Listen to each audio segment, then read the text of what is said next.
जय हिंद दोस्तों। और एक बार फिर से स्वागत करता हूं आज के इस वीडियो में। और आप लोगों को सभी भारतवासियों को पता है कि लोकसभा का इलेक्शन होने वाला है और आप सभी ने लोन को डिफ़ॉल्ट कर रखा है।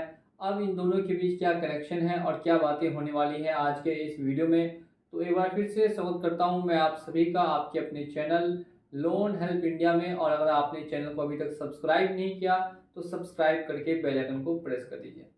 फिलहाल बात यह है कि काफ़ी लोग लोन के दलदल में फंसे हैं। एस्टिमेटेड 20 लाख लोग ऐसे हैं जो डेट ट्रैप में फंस चुके हैं और उसमें से लगभग 2 लाख लोग ऐसे हैं जो उनसे कभी बाहर ही नहीं निकल सकते, क्योंकि ना उनके पास संपत्ति है, ना ही उनके पास सैलरी है और ना ही उनके पास जॉब है, लेकिन उनके ऊपर फिर भी लोन है। अब ये लोन चढ़ा कैसे? अब कंपनियों ने इनको लोन दिया क्यों? जब किसी आदमी की आय 30,000 रुपये है तो उसको मंथली ईएमआई 10,000 से ज़्यादा का ईएमआई नहीं बन सकता।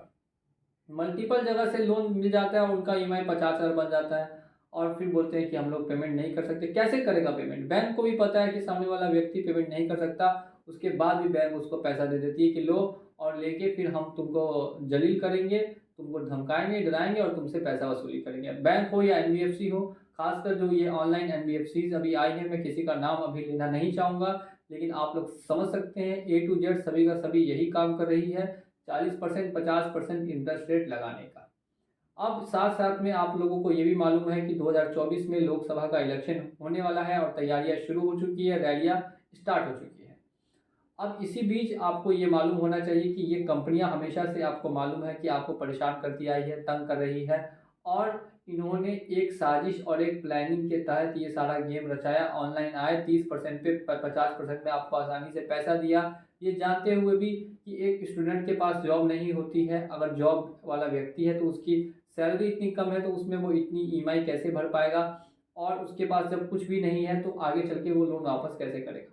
ये सभी चीज़ों को जानते हुए भी उन्होंने लोन आपको इसीलिए दिया ताकि आप इसमें फंस सकें, और एक लोन को पेमेंट करने के लिए दूसरा लोन, दूसरे को पेमेंट करने के लिए तीसरा लोन, ये तो काफ़ी आम बात थी। अब यहाँ पे हमारी डिमांड क्या है और क्या आप इसमें हमारा समर्थन करेंगे या नहीं करेंगे, वो आप बताएंगे कमेंट सेक्शन में। तो अभी देखिए, मुझे 1 लाख से ज़्यादा मैंने लोगों की ऐसी कंप्लेंट देखी है जिसमें एनबीएफसीज आरबीआई की गाइडलाइंस को फॉलो करती हुई नहीं दिखाई देती। अब इसमें से कुछ ऐसी एनबीएफसी कंपनियां हैं जिनको प्ले स्टोर से हटना बहुत ही ज़्यादा इम्पॉर्टेंट हो चुका है। अगर प्ले स्टोर से इनको तत्काल नहीं हटाया गया तो फिर फ्यूचर में काफ़ी ज़्यादा प्रॉब्लम फेस करनी पड़ेगी। और वो कौन कौन सी ऐसी कंपनियां हैं, एनबीएफसी है, जिनको फ्यूचर में आपको प्रॉब्लम क्रिएट हो सकती है लोगों के बीच में और ये बहुत बड़ी समस्या बनेगी। सबसे पहली एनबीएफसी का नाम है एम पॉकेट ऐप, दूसरी का नाम है नीरा पर्सनल ऐप, तीसरी का नाम है मोबीक्विक। इन तीनों को मैंने टॉप 3 में रखा है, और भी कई हैं, लेकिन सबसे पहले इन तीनों को बंद करना होगा। जब पेटीएम पेमेंट्स बैंक बंद हो सकता है अगर वो आरबीआई की गाइडलाइंस फॉलो नहीं करता, तो आखिर ये 3 एनबीएफसी फिर इसके सामने तो कुछ भी नहीं है। तो कम से कम अभी स्टार्टिंग में 3 एनबीएफसी को बैन करना चाहिए गवर्नमेंट से। और साथ ही में मैं आरबीआई की रेगुलेटरी से ये आग्रह करना चाहूँगा कि वो इन तीनों पे एक बार जांच बैठाए। ईडी, सीबीआई, हर कोई उनकी जांच करे और देखे कितना बड़ा घोटाला ये एप्लीकेशंस कर रही है लोन देने के नाम पे और लोन वसूली के नाम पे। किस तरीके का घोटाला खुलेआम चल रहा है, यहाँ पे कुछ भी छुपा नहीं है, सब कुछ खुलेआम चल रहा है। पेटीएम तो फिर भी छुपा के, जो ट्रांजेक्शन हो रहे थे उसमें पेटीएम पेमेंट्स बैंक को नहीं पता थे, लेकिन ये एनबीएफसी तो खुलेआम ही घोटाला कर रही है। तो ऐसे में मेरी डिमांड यही रहेगी सभी से कि जितने भी अथॉरिटीज़ हैं वो इस चीज़ पे ध्यान दें और इन सभी को जल्द से जल्द प्ले स्टोर से हटाए, या तो इनके ऊपर बहुत बड़ा जुर्माना लगा दें और या फिर इनका लाइसेंस रद्द कर दें। इन तीनों में से कोई भी एक इनके ऊपर अगर एक्शन लिया जाएगा तो बाकी की जितनी जितनी कंपनियां हैं सब की सब अपने आप ही ठीक हो जाएंगी। अगर ऐसा नहीं होता है तो हम लोग फिर एक डिजिटल अभियान शुरू करेंगे जो होगा #BanNBFC। और ये तब तक बंद नहीं होगा जब तक कि एनबीएफसी जो गलत कर रही है और लोगों को लूट रही है और जो भारत के लिए खतरा बन सकती है उनको बंद जब तक नहीं किया जाएगा तब तक ये अभियान भी बंद नहीं होगा। तो इसकी शुरुआत हो जाएगी।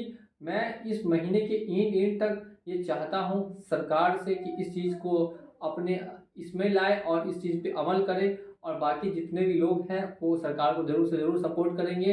इस चीज़ में कोई भी अच्छा कदम अगर उठता है लोगों के भविष्य में या लोगों के हित में, तो उसमें सभी लोग मिलके सपोर्ट करते हैं। तो अगर आप भी चाहते हैं कि ऐसा कुछ हो जाए जिससे कि स्टार्टिंग में इन तीनों पे या तो जुर्माना लगे या फिर इनको बंद किया जाए या किसी अदर तरीके से इनका लाइसेंस रद्द कर दिया जाए।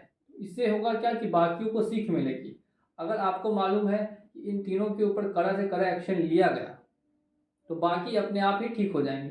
सबको अपने आप ही फिर आरबीआई की गाइडेंस फॉलो करनी होगी और 1 साल तक पूरा मामला फिर शांत हो जाएगा। और यही मैं चाहता हूँ कि ऐसा हो जाए ताकि आप लोगों के लिए बहुत ही ज़्यादा आसानी हो आगे चल के, नहीं तो फिर आगे चल के और ज़्यादा ये लोन कंपनियाँ आपको अपने जाल में फंसाने की कोशिश करेंगी और आप पे और ज़्यादा दबाव बनाएँगी। अगर आपको भी लोन की समस्या में फँस चुके हैं और उससे निकल नहीं पा रहे हैं, कोशिश भी करते हैं फिर भी निकल नहीं पाते, तो आप व्हाट्सएप पे कांटेक्ट कर सकते हैं। व्हाट्सएप नंबर आपको ऊपर दिया गया है और इस अभियान में आप हमारे साथ जुड़ जाइए, हमें सपोर्ट कीजिए, वीडियो को ज़्यादा से ज़्यादा लाइक कीजिए, शेयर कीजिए और चैनल को सब्सक्राइब कर दीजिए। चलिए चलता हूँ मैं आज के इस वीडियो में और आप लोगों से रूबरू होऊंगा बहुत ही जल्द।